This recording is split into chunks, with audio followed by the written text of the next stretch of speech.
Niantic Labs, the developers of Pokémon GO, has had a contentious relationship with their own community of players. While you will find a handful of people that will love anything and everything Niantic puts out, a majority of people who play Pokémon GO will have some gripe towards them in one way or another. However, for all the controversies, missteps, and poorly received decisions, Pokémon GO has had one thing that withstood all of the negativity from the Pokémon GO player base, and has solidified itself as the one aspect of the game that has always been perceived very positively. This one thing is none other than Pokémon GO Fest. From its humble beginnings to surviving a pandemic, GO Fest has always been a staple part of the Pokémon GO experience. And for anyone who got to experience the in-person version of it, they would likely tell you that it is the one thing that is a positive about the game. Niantic might have a bad track record of developing Pokémon GO, but they at least know how to run a good in-person live event. For this video, I'll be going over the history of Pokémon GO Fest and talk about all of the good and bad that happened over the years.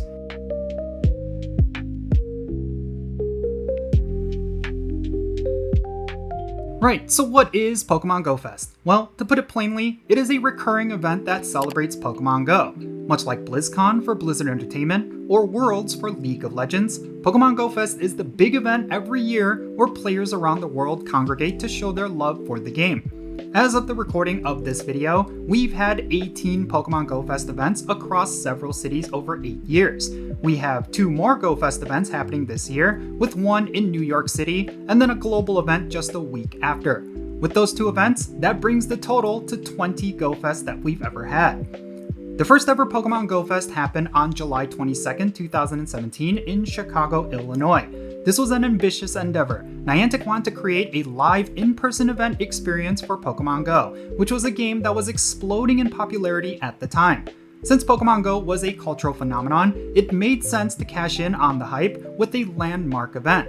The hype was certainly there. The tickets to the event were sold out in seconds. People were posting on social media their travel plans, content creators were discussing how hype it was, and communities around the world were planning meetups. Overall, players were stoked. While the lead up to the event was full of anticipation, what ended up happening was nothing short of a disaster. Tens of thousands of Pokemon fans are Poke-mad after technical glitches turned today's Pokemon GO Festival to a huge flop. During the event, players at the venue and even players across the globe were experiencing server and latency issues, paired with the extreme wait times to enter the event, along with the excruciating summer heat. Disgruntled players were making their dissatisfaction known, even booing John Hanke, the CEO of Niantic Labs, when he took the stage to address the crowd. Help me welcome to the stage, the CEO of Niantic, John Hanke.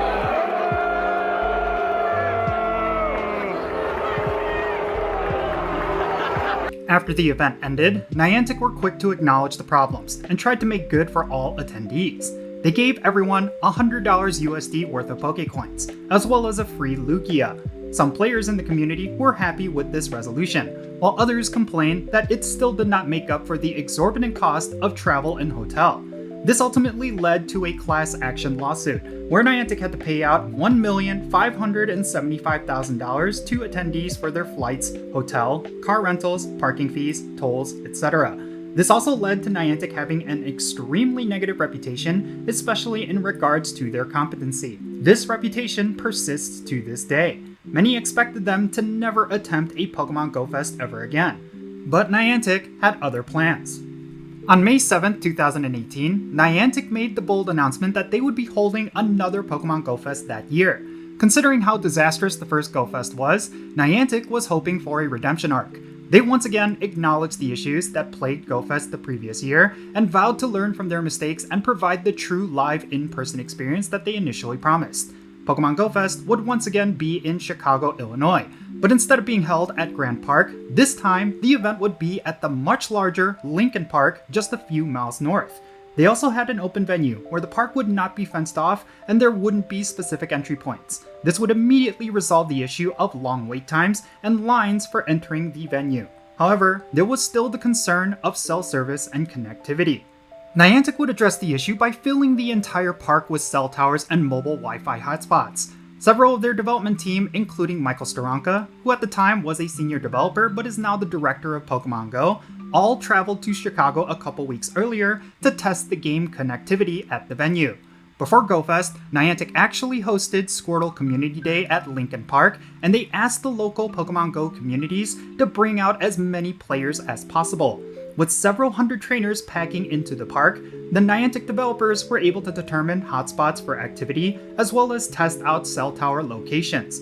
It seemed like they were way better prepared this time around, but we really wouldn't know whether or not the game would be stable. Even with that extra preparation, there were still a lot of question marks on whether or not the event would be a success. If Niantic was looking for redemption, they certainly found it. Pokémon GO Fest 2018 was successful and fulfilled the original vision for what this event was supposed to be. There were zero connectivity issues. The gameplay content was incredible and exciting. The overall sentiment with attendees was overwhelmingly positive. If Niantic's goal was to provide a unique and fun experience around Pokémon Go, then they accomplished that goal by leaps and bounds. With 2018's Pokémon GO Fest being such a smashing success, naturally, Niantic would want to continue having Pokémon GO Fest the following year. However, for the summer of 2019, they would switch it up by having 3 Pokémon GO Fest events instead of 1. This expansion of Pokémon GO Fest was celebrated by the community, especially those who live in Europe and Asia. For any player who wanted to attend Pokémon GO Fest but didn't want to travel internationally, they now had an event that would be much closer to them. Not only would Pokémon GO Fest be held in Chicago, Illinois, but it would also be held in Dortmund, Germany, as well as Yokohama, Japan.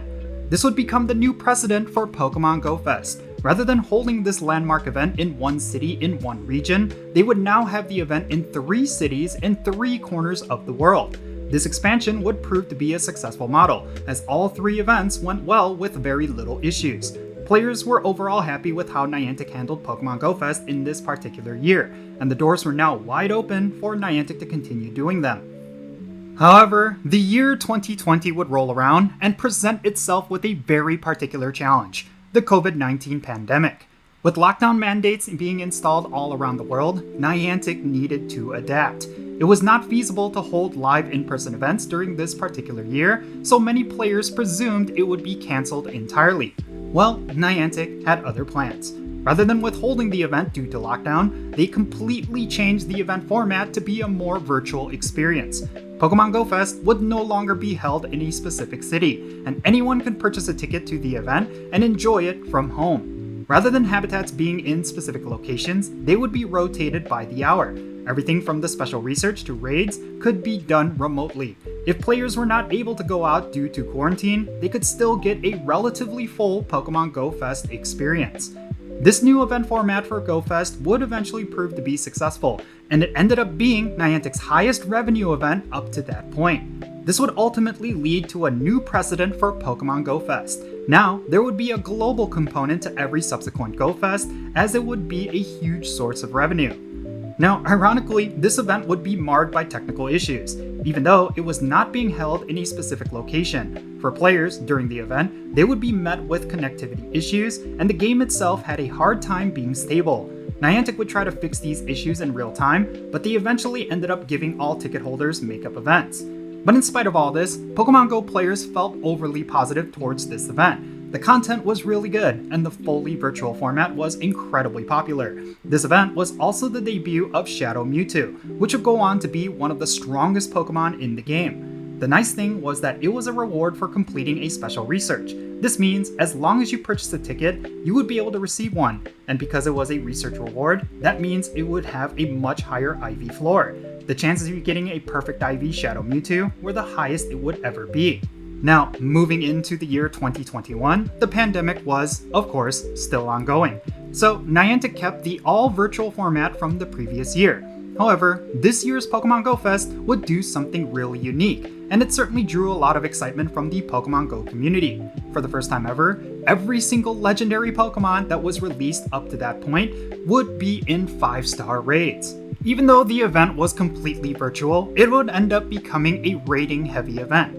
Most players would coordinate to do as many raids as they can, and because people were purchasing premium battle passes and remote raid passes in droves, Niantic would generate record high revenue from this one weekend. It also had significantly less technical issues compared to the previous year, so players were able to come out of it feeling very positive about Pokémon Go.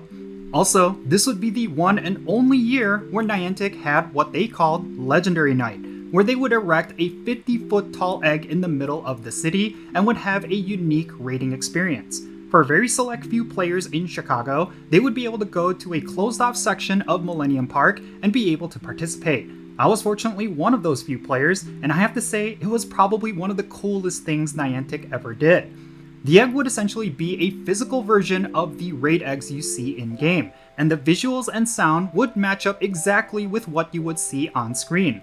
When a raid egg appeared in the game, the giant egg would display the same egg. When it hatched in-game, the giant egg would also hatch. There was also a DJ, lighting and effects, and a sound system that made the whole thing an immersive experience. I find it interesting that they never did it again, because the overall feedback from everyone who experienced it was overwhelmingly positive. Seriously, if they were to do it at these cities that host Pokémon GO Fest, I would certainly pay extra just to experience it once again. I think it is safe to say that, in spite of the challenges Niantic were facing because of the pandemic, Pokémon GO Fest 2021 was a huge success, and the trajectory for this event was only going up. So this brings us to 2022, and now is the point where lockdown restrictions were starting to lift around the world. Niantic jumped on the opportunity to host live in-person events once again, and 2022 would bring back city-specific Pokémon GO Fests. This would also be the first and only year when Niantic would try a 5-event format, where a fully virtual Pokémon GO Fest would kick things off, then 3 in-person Pokémon GO Fests would happen in 3 different cities, and then a fully virtual GO Fest finale event would happen at the end. Pokémon GO Fest 2022 was, for the most part, pretty good. I didn't attend any of the city events, but from everything that I heard, they were done really well and there were little to no technical issues. The 2 global events were also pretty good, as they were full of good in-game content and they had a lot of what worked in previous years. Why fix what isn't broken, right? The only complaints I heard from this year's GO Fest was that the event felt pretty bland compared to previous years. I think the sentiment stems from the previous GO Fest having phenomenal raiding content, whereas this year focused more on the catching aspect. The raids were not all that exciting, and they didn't dive into unique experiences. Overall, it was just more of the same, and players weren't necessarily digging that. However, things would kind of take a turn for the worse in the following year. 2023 would be the year that Niantic commits to what is probably their most hated design decision to date, and that is the nerfing of remote raids. This was announced and executed earlier in the year before Pokémon GO Fest was to occur. Thus, the sentiment within the Pokémon GO community was extremely negative, and Niantic had to do a lot to get players excited about the game once again. Pokémon GO Fest was a great opportunity for them to do that. The pressure was on for them to do something really cool and incredibly unique. Just like the previous year, Niantic would have in-person Pokémon GO Fest events in 3 different cities, but they would only have 1 global event instead of 2. GO Fest would also happen much later than usual, as all of the events would be in August rather than the typical July. In the first weekend of August, Niantic would have 2 Pokémon GO Fests happening simultaneously in 2 separate cities, London and Osaka. To this day, I still do not know why they decided to do this, but dividing their resources between 2 cities did create some issues. However, those who attended either of the events did say the experience was overall positive. Just a few weeks later, Pokémon GO Fest happened in New York City. I was actually at the event, and I will be the first to say it was probably one of the best Pokémon GO experiences I ever had. Niantic changed up the format for GO Fest. The park experience would only be for half of the day, whereas the second half would be spent in a brand new city exploration experience. This gave me the opportunity to have the usual GO Fest experience with habitats, activities, etc., but also a new experience that involved playing in the city. Now, this new format wasn't the only thing that was awesome about the event. Pokémon GO Fest 2023 saw the debut of not 1, but 2 legendary quality Mega Evolutions. They introduced the mythical Pokémon Diancie along with its Mega Evolution, but they also introduced the long-awaited and incredibly popular Mega Rayquaza, and they implemented it in a very unique way. In order to get the powerful Mega Evolution, you needed to teach your Rayquaza the move Dragon Ascent, and you could only do that through a unique item called the Meteorite. This added a lot of complexity to the event. Collecting the Meteorite item was possible through the special research storyline, and the Mega Energy was obtainable from raids. For anyone who attended live in-person Pokémon GO Fest, they would essentially have early access. For everyone else, they could get it during the global event, so it wasn't like in-person attendees had any kind of exclusive access. it felt fair for the entire player base. Overall, this year's Pokémon GO Fest was seen as a huge improvement from the previous year, and the sentiment from the Pokémon GO community felt pretty positive. However, this GO Fest was not without controversy. In a very bold move, Niantic decided to over-monetize each of these events. Before 2023, the overall cost for attending Pokémon GO Fest outside of travel and lodging would be no more than maybe $25 USD. However, Niantic started offering a plethora of different add-ons, each of which cost a ton of money. They also raised the base ticket price as well, while not offering much in return. If you wanted a complete experience, you would now have to pay $75 USD. It started to feel like Pokémon GO Fest was nothing more than a blatant cash grab. This would essentially become the model moving forward for all of their in-person events, including Go Tour. Pokémon GO Fest would now be a financial burden for anyone choosing to go. But this leads us to 2024, which is the current year. In terms of the format, Niantic would do a full runback of 2023. There would be 3 in-person Pokémon GO Fests in 3 different cities, and a global Pokémon GO Fest at the end. For at least 2 of the in-person events, Niantic would change the venue. Instead of London and Osaka, Pokémon GO Fest would be in Madrid, Spain, and Sendai, Japan. However, the 3rd in-person GO Fest would still be happening in New York City. In terms of the gameplay experience, everything seems to be relatively the same from the previous year. You have half of the day spent at a specific location, then the second half is spent exploring the host city. There would be a special research just like every other preceding GO Fest, as well as a heavy emphasis on raiding. In 2023, the major highlight was Mega Rayquaza.